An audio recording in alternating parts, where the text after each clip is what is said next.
اے میری قوم ایسا نہ ہو کہ جو عذاب نوح علیہ السلام کی قوم پہ آیا جس کا تمہیں پتہ ہے، یا جو عذاب قوم ہود پر آیا، یا جو عذاب قوم صالح پر آیا، ایسا نہ ہو کہ وہی تم پر بھی آ جائے۔ اور یہ بھی کہنے لگے وما قوم لوط منکم ببعید، لوط علیہ السلام کی قوم تو بہت قریب ہے تم سے، جا کے دیکھ لو ان کے حالات، وہ تو ابھی ماضی کا قریب کا قصہ ہے۔ وَيَا قَوْمِ لَا يَجْرِمَنْ وَيَا قَوْمِ اسْتَغْفِرُوا رَبَّكُمْ ثُمَّ تُوبُوا إِلَيْهِ، اے میری قوم اعتراضات چھوڑ دو، استغفروا ربکم، رب سے توبہ استغفار کرو۔ دیکھو وہ لوگ استغفار کا مطلب سمجھتے تھے، ہم لوگ استغفار کا مطلب نہیں سمجھتے۔ جب شعیب علیہ السلام نے کہا استغفار کرو تو ایسا تو ان کے لیے تو بڑا آسان تھا، ایک تسبیح استغفار کی صبح پڑھ لیتے، ایک تسبیح شام کو پڑھ لیتے، کہتے اتنی سی بات ہے تو ہمیں تو نماز پہ ویسی کوئی اعتراض نہیں، تو استغفار کی ایک تسبیح پہ کیا اعتراض ہوگا۔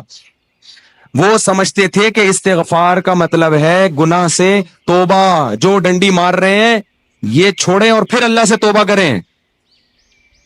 یہ والی توبہ آج کل مارکیٹ سے کیا چل رہی ہے، بہت سی چیزیں مارکیٹ میں شارٹ ہو گئی ہیں بھائی، لوگ چینی کو روتے ہیں یہ شارٹ ہو گئی وہ شارٹ ہو گئی، وہ بھائی بہت ساری چیزیں شارٹ ہوئی ہوئی ہیں۔ تو یہ والی توبہ آج کل مارکیٹ سے کیا چل رہی ہے، شارٹ چل رہی ہے۔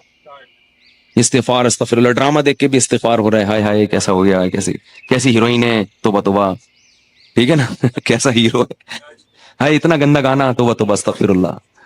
تو یہ استغفار چل رہا ہے آج کل۔ تو استغفار کا مطلب وہ لوگ، بولو بھائی سمجھتے، وہ کچھ لوگ بیٹھے ہوئے تھے نا، ایک بس میں جا رہے تھے، سب ایک بس میں جا رہے تھے، ذرا دیندار تھے وہ، تو سب نے تہیہ کیا بھائی اگر کوئی لڑکی خاتون واتون نظر آ گئے نا تو استغفار پڑھنا بھائی، ٹھیک ہے نا، کیا کرنا ہے تاکہ نظریں نیچی کر لیں، توبہ استغفار۔ تو جیسے ہی ایک نے پڑھا نا استغفار استغفر اللہ، تو سب نے کہا کہاں ہے سب نے کیا کہا، وہ لاشعوری طور پر نکل گیا نا کہ چلو استغفار کریں گے لیکن دفعہ دیکھ تو لیں، بولے بتا یار کہاں ہے کہاں، تو وہ لاشعوری طور پر ہوتا ہے بعض دفعہ۔ تو شعیب علیہ السلام نے کیا کہا، استغفروا ربکم ثم توبوا الیہ ان ربی قریب مجیب ان ربی رحیم ودود۔ ایک جگہ فرمایا رحیم بھی ہے اور بہت محبت کرنے والا ہے، ودود محبت کی سپرلیٹو ڈگری ہے، بہت محبت کرے گا تم سے، بہت زیادہ محبت، اتنی محبت کہ اس کے لیے تم نے گناہ چھوڑ دیا بھائی، بہت محبت کرے گا۔ تو ظاہر ہے اللہ جب محبت کرتا ہے تو ہماری طرح نہیں ہے کہ بہت محبت ہے بس ہے، تو بھائی یہ پیسے دو اتنی محبت ہے تو ٹھیک ہے نا۔ آپ کو کوئی دوست پریشانی میں آیا، آپ کے پاس بہت پریشان تھا، اس کو پیسوں کی ضرورت تھی، وہ آپ اس سے کہہ رہے یار مجھے تمہیں، آپ کو پتہ نہیں تھا کہ ابھی یہ پیسے بھی مانگ لے گا مجھ سے، کہہ رہے یار مجھے تم سے بہت محبت ہے، ایکچولی میں بتا نہیں سکتا بہت محبت ہے، وہ بڑا خوش ہو گیا بھائی اب تو ٹھیک ہے بھائی، تو کہہ رہے یار مجھے نا 100 روپے کی ضرورت ہے، اب آپ کہہ رہے یار یہ کیسے موقع پہ میں نے اظہار کر دیا محبت کا، ٹھیک ہے نا۔ تو ہم لوگوں کی محبت کیسی ہوتی ہے، ایسی ہوتی، اگر ہمیں پہلے سے پتا ہوتا پیسے مانگتا ہے تو ہم کیا کہتے ہیں، یہی محبت کچھ نہیں ہوتا، مفتی صاحب نے بیان کیا تھا لویریا پر، وہ جا کے سن لینا، پھر ایسا کہیں گے ہم۔ تو اللہ جب کہہ رہا ہے نا کہ استغفار کرو گے تو میں کیا کروں گا، ودود بے پناہ محبت کروں گا، بے پناہ محبت، اس کا مطلب ہے کہ پھر اللہ نوازے گا، بہت بہت نوازے گا، رزق کی فراوانی کر دے گا، رزق کے دروازے کھول دے گا، دل میں سکون ڈال دے گا۔ اگر پریشانی بھی آئے گی تو درجات کو بلند کرنے کے لیے، جیسے یعقوب علیہ السلام پر پریشانی آئی، جیسے یوسف علیہ السلام پر پریشانی آئی تاکہ مصر کا بادشاہ بنا دوں، پھر وہ پریشان کرنے کے لیے پریشان نہیں کرے گا، وہ پریشان کرے گا خوشی دینے کے لیے۔ آپ حیران ہو کہ خوشی دینے کے لیے بھی کوئی پریشانی ہوتی ہے۔ حدیث میں آتا ہے کہ ایک بوڑھی عورت نے نبی صلی اللہ علیہ وسلم سے پوچھا کہ کیا بوڑھی عورتیں جنت میں کیا میں جنت میں جاؤں گی؟ آپ نے فرمایا نہیں۔ ارے بھائی نبی کے منہ سے ایک عورت سن لے کہ میں جنت میں نہیں جاؤں گی، اس پہ کیا گزرے گی؟ اس کا مطلب جہنم کا ٹھپا لگ گیا، اسٹیمپ لگ گئی، اتنی پریشان۔ خود سوچو کہ جن صحابہ کو جنت پر ایسا یقین تھا جیسے اپنی آنکھوں سے دیکھی، حضرت علی کی ایک روایت ہے کہ میں اگر جنت کو اور جہنم کو اپنی آنکھوں سے دیکھ لوں تو میرے ایمان میں اضافہ نہیں ہوگا۔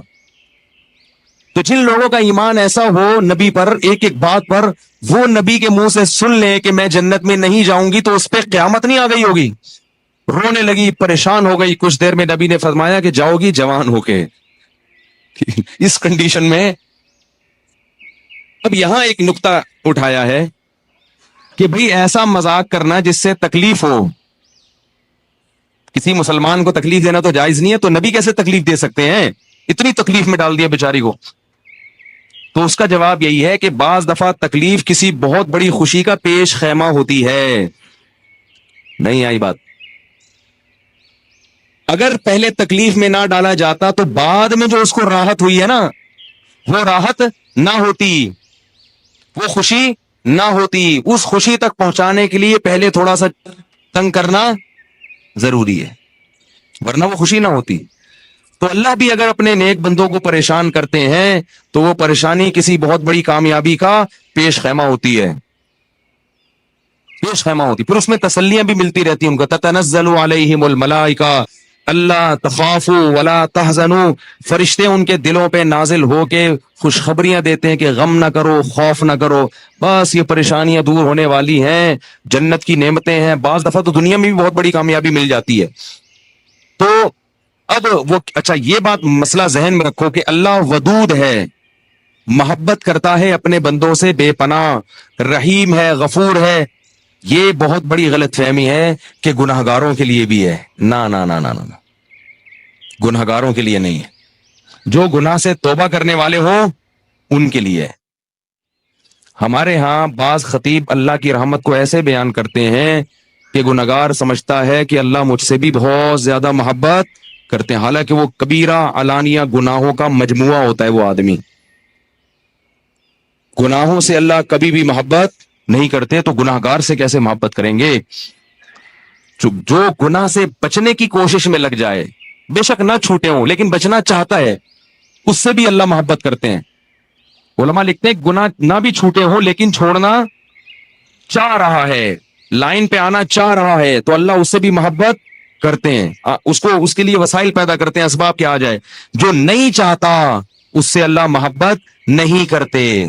اللہ اس کے لیے غفور اور رحیم نہیں ہے. اللہ یہ کہ قانون یہ ہے, اللہ اپنی رحمت سے کسی کو بخش دے تو ایک الگ بات ہے, قانون یہ نہیں ہے.